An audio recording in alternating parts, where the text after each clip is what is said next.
something happened recently to an artist that I work with that broke them wide open. They had made work, put it out into the world. Their job was done, as far as they were aware. But then something happened later that really shook them. And this video is about that story.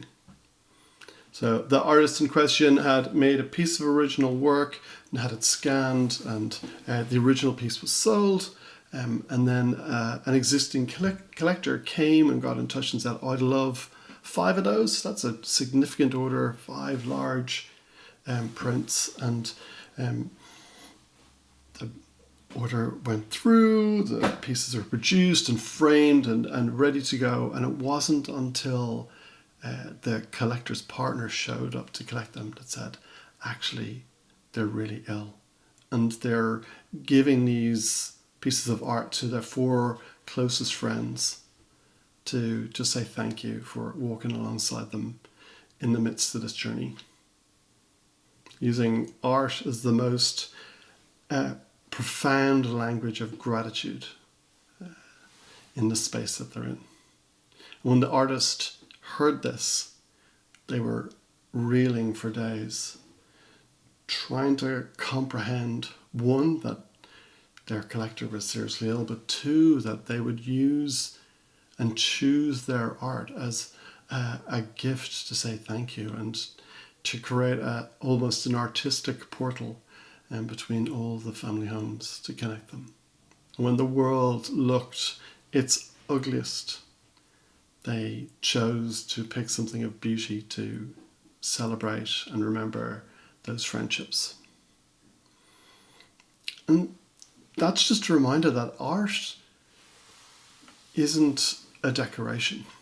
It's often a choice of something more profound, something that deeply connects to us, something that gives us a sense of a feeling, a reminder of a time or a place or a space, a connection to something deeper, to like things plucking on your heartstrings, and just a sense of unbelievable beauty and connectedness. And this isn't rare. Like when we make art, whether it's music or writing or video, it goes out into the world and we often lose sight of it and sometimes even forget about it, but there's an opportunity for it to connect on a much deeper level. I remember watching a Simon Scribb video, you know, the guy who walks around, particularly in London, and asks people what's their dream. You know, he went up to this young lady, I think she's French, and asked her what her dream was, and said her dream was to play the piano and to get it out into the world.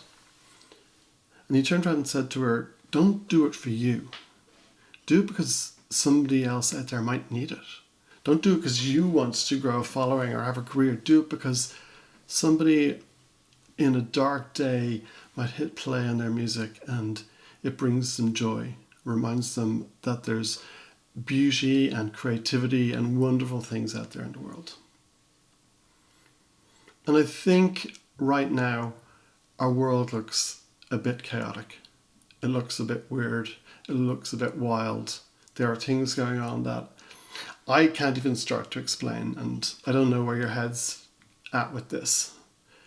For quite some time I've been doing my best to stay away from the news, and if you've watched my channel for any length of time, you know that I'm a real proponent of putting your phone down, leave it in another room, get on with some art, reading, sleeping, walking, hanging out with your dog, with your family, with your kids, with your partner, being connected in the physical realm.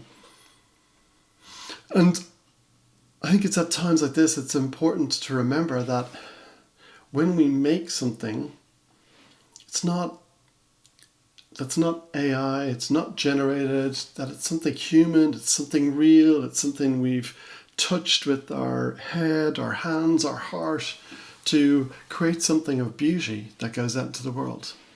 And even if the work that you make is dark and bleak, it still has a way of connecting to people who interact with that, who enjoy that, and remind them that there is creativity, and it might give them an opportunity to go, hey, I want to do this too. Like, it's great that these new things are still showing up in the world.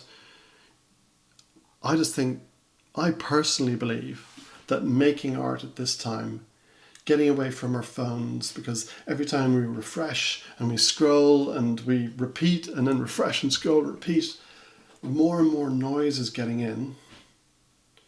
And I just want to stand here and say, please, put some work out into the world. And that doesn't mean you have to post it on social or Instagram. If you just did something and left it outside for somebody to take away for free, whatever it is, I think there's something important about us making our work not for us.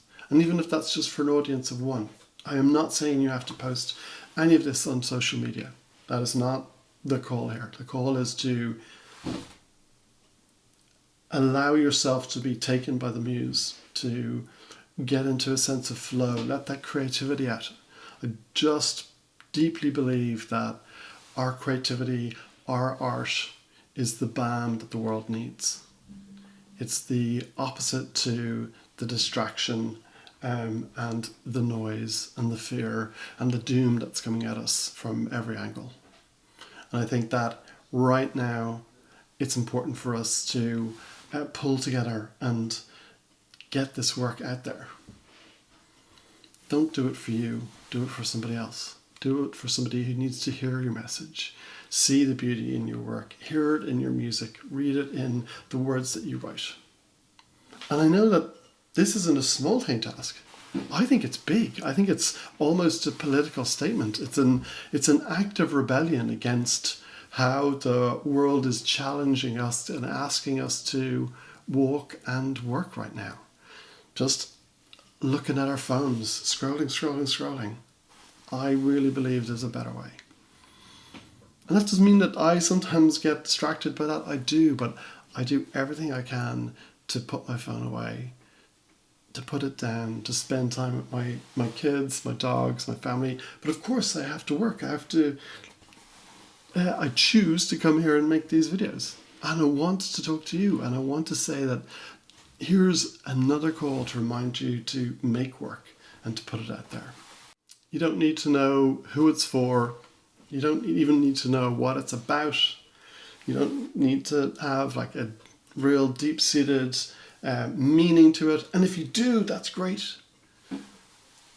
But just putting it out there and building the reps of being able to do it means that you're more likely to come around and do it and finish it and put it out again.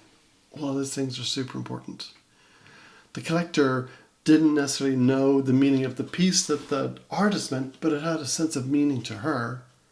And it's created even more meaning because she's gifted it to 4 of her friends. And that's just one of the most beautiful stories I've heard about art recently. So you never know who needs your work now more than ever. If you're feeling stuck in this creative world and in the middle of this place, and there's a link in the description for a quiz that I've got that'll help to locate you, and I promise to get back to you with your own personalized results so that you can figure out steps to help you move forward.